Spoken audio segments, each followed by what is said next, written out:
Découvrez 5 subtilités dans la langue arabe avec les termes makhzan, ismi, ma, sabil et dhann. On utilise tous les jours le mot magasin en français, mais est-ce que vous saviez qu'il vient de la langue arabe? Eh bien, originellement, il vient du mot makhzan. Makhzan, qui signifie entrepôt ou lieu de stockage. Avec le temps, eh bien, c'est devenu, en français, magasin. En langue arabe, pour se présenter, beaucoup disent Ana ismi Zaid, par exemple, ou Ana ismi Salwa. Eh bien, c'est une erreur, car en langue arabe, il n'y a pas besoin d'utiliser le pronom personnel Ana avant le syntagme ismi. On dira directement ismi, dans mon cas par exemple, Khalil, ismi, Khalil. Et c'est exactement la même chose pour les verbes conjugués. J'entends énormément cette erreur où certains disent Ana adhabu ila al-madrasa pour dire par exemple je vais à l'école. C'est une mauvaise traduction du français vers l'arabe, car en français le pronom personnel est placé avant le verbe, mais en langue arabe c'est l'inverse. Le pronom personnel, ou ce qu'on appelle le tamir, est placé après le verbe.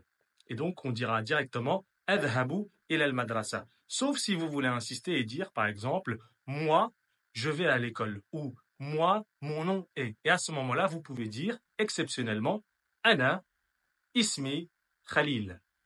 Mais si vous voulez simplement dire mon nom ou je m'appelle, on dira directement ismi, puis on donne son prénom. Saviez-vous qu'il existe en langue arabe un certain nombre de mots qui n'ont pas de singulier et qui renvoient tout simplement à une catégorie? Ils peuvent avoir des pluriels, mais n'ont pas de singulier. C'est par exemple le mot ma, qui veut dire eau. Eh bien, vous ne pouvez pas singulariser le mot ma. En revanche, il a un pluriel qui est miyah, mais il n'a pas de singulier. Ce type de mots, comme par exemple le lait, l'eau ou le sucre, renvoie à la matière elle-même, la catégorie, et non pas à l'unité. Et c'est bien pour cela qu'ils n'ont pas de singulier et qu'ils peuvent avoir exceptionnellement des pluriels. Il existe en langue arabe, mais en langue française également, une catégorie de mots qui peut être employée au masculin et au féminin à la fois. Et dans les deux cas, ce sera correct.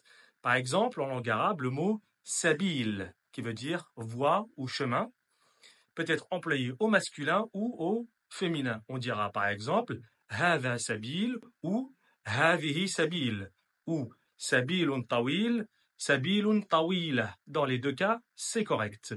Ce type de mot en linguistique s'appelle un mot épicène, c'est-à-dire qu'il renvoie au masculin et au féminin tout en étant correct dans les deux cas.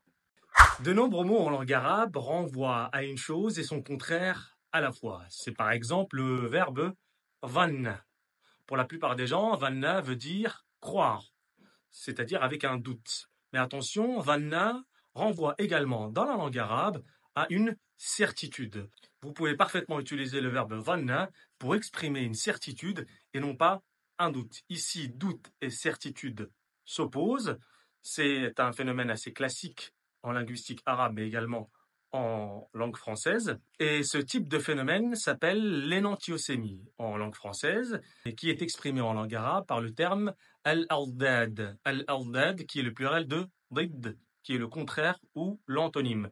Donc ce type de mot qui renvoie à la fois à une chose et son contraire, c'est l'énantiosémie ou en arabe al-aldad. Nous avons un exemple pour le français avec le terme hôte qui renvoie à la fois à celui qui invite, mais qui peut également renvoyer à celui qui est invité.